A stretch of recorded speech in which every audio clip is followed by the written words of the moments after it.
మీ నోటితో మీ శ్రీవారిని మాకు ఒక్కసారి పరిచయం చేస్తే. వారు సునీల్ రెడ్డి గారు. మీరేమని పిలుస్తారు? మీ నోటితో మీరు ఒక్కసారి ఆవిడని పరిచయం చేస్తే మాకు. రాణి అని పిలుస్తాం. మీకేమనిపించింది సునీల్ గారిని చూడగానే? బాగుంటుండే. సో ఫోన్ మాట్లాడుకున్నప్పుడు ఏం మాట్లాడుకున్నారు? క్యాజువల్ అండి. స్వీట్ థింగ్స్ ఇట్లాంటివి ఏం మాట్లాడుకోలేదు? అప్పుడు ఎస్టీడీ అండి. సో 2003లో పెళ్ళయింది, అప్పటి నుంచి ఇప్పుడు 2024 ఇన్నేళ్లలో ఎలా అనిపిస్తుంది? నేను లేను,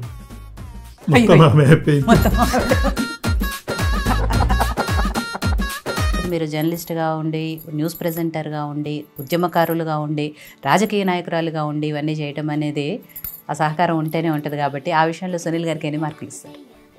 అందులో అయితే 100 మార్కులు ఇవ్వచ్చు. బట్ మీ విషయంలో ఆవిడ సపోర్ట్ ఎంతవరకు? ఏం లేదు. సునీల్ గారు, రాణి రుద్రమ గారిలో మీకు నచ్చిన విషయం ఏంటి? వాయిస్. కోపం వచ్చినప్పుడు, కూల్గా ఉన్నప్పుడు. బయట దానికి దీనికి సంబంధం లేదు కాబట్టి మీ మీద ఎక్కువగా ఏ విషయంలో కోపం వస్తుంటుంది? ఎందుకు అరుస్తుంటారు? నేను చెప్పుకోలేదు.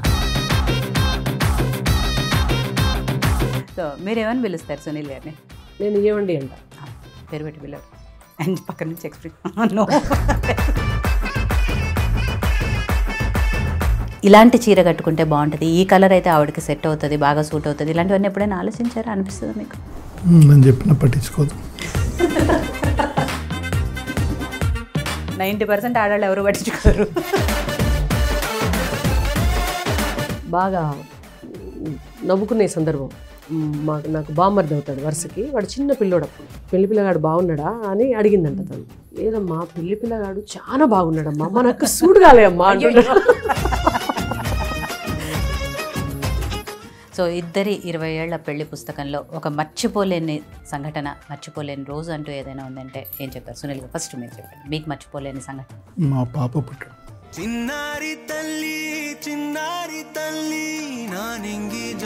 సో మమ్మీ పొలిటికల్గా స్పీచ్లు ఇచ్చినప్పుడు, వాళ్ళతో మాట్లాడుతున్నప్పుడు, లేదు డిబేట్స్లో మాట్లాడుతున్నప్పుడు ఏమనిపిస్తుంది?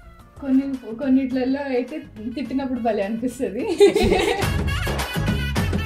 సో మమ్మీని ఆల్రెడీ పొలిటికల్గా ఆవిడ ఉన్నారు కాబట్టి పొలిటికల్గా వచ్చేటప్పటికి ఎలాంటి పొజిషన్లో చూడాలనుకుంటున్నాం? Chief minister. ప్రేమను ఎక్స్ప్రెస్ చేయటంలో అదొక రకం, మీరే రకంగా ఎక్స్ప్రెస్ చేస్తారు అనేది? Love you.